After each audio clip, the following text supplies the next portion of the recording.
Direktur Teknik PSSI, Indra Syafri, mengungkapkan Ziko Sori dicoret dari daftar calon pemain naturalisasi Timnas Indonesia U20 untuk Piala Dunia U20 2023. Sebelumnya, bersama Rafael Struijk, Ziko Sori mengikuti seleksi dengan Timnas Indonesia U20 dalam pemusatan latihan dan rangkaian uji coba di Spanyol pada November tahun 2022. Kini pelatih Timnas Indonesia U20, Shin Tae-yong, memutuskan hanya merekomendasikan Rafael Struijk untuk dinaturalisasi PSSI demi Timnas Indonesia U20, tapi tidak untuk Ziko Sori. Ziko Sori dicoret, jadi Rafael Struijk yang dinaturalisasi Timnas Indonesia U20 untuk Piala Dunia U20 2023, ujar Indra Syafri.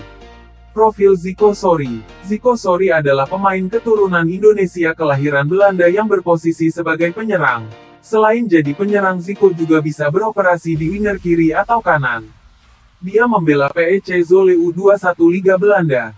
Ziko Sori lahir di Zwolle, Belanda, pada tanggal 29 Januari tahun 2003. Pemain berusia 19 tahun itu mempunyai postur 180 cm berdasarkan data Transfermarkt. Ziko Sori tercatat telah bertanding 5 kali untuk PEC Zwolle U21 dengan jumlah 186 menit bermain. Namun, belum nyetak gol. Dia malah sekali terkena kartu merah. Jalani tahapan awal naturalisasi. Indra Syafri juga mengungkapkan Rafael Struijk akan menjalani tahapan awal proses naturalisasi dalam waktu dekat. Dia sudah tiba di Jakarta pada Kamis tanggal 15 Desember tahun 2022. Dia bakal melalui tes kesehatan dan psikotes. Lalu juga ada undangan dari BIN kalau tidak salah. Prosesnya seperti yang sebelum-sebelumnya, tutur Indra Syafri.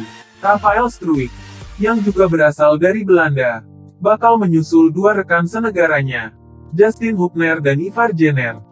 Keduanya tengah dalam proses naturalisasi untuk membela Timnas Indonesia U20 di Piala Dunia U20 2023. Rekam jejak Rafael Struijk. Rafael Struijk bermain untuk ADO Den Haag di kasta kedua Liga Belanda 2022-2023. Berbeda dengan Ziko Sori yang berposisi sebagai striker, Rafael Struijk berperan sebagai penyerang sayap kiri. Pemain kelahiran tanggal 27 Maret tahun 2003 ini baru bermain 2 kali untuk ADO Den Haag dengan 0 gol dan assist dalam 11 menit penampilan. Jumlah calon pemain naturalisasi bisa bertambah. Sejauh ini, berarti ada 3 pemuda kelahiran Belanda yang diproyeksikan untuk dinaturalisasi demi Timnas Indonesia U20. Lantas, apakah jumlahnya akan bertambah? Saya dan PSSI masih menunggu dari Coach Shin Tae-yong. Kalau memang cukup 3 pemain, ya 3 pemain ini, imbu Indra Syafri. Kalau memang masih ada tambahan, ya nambah.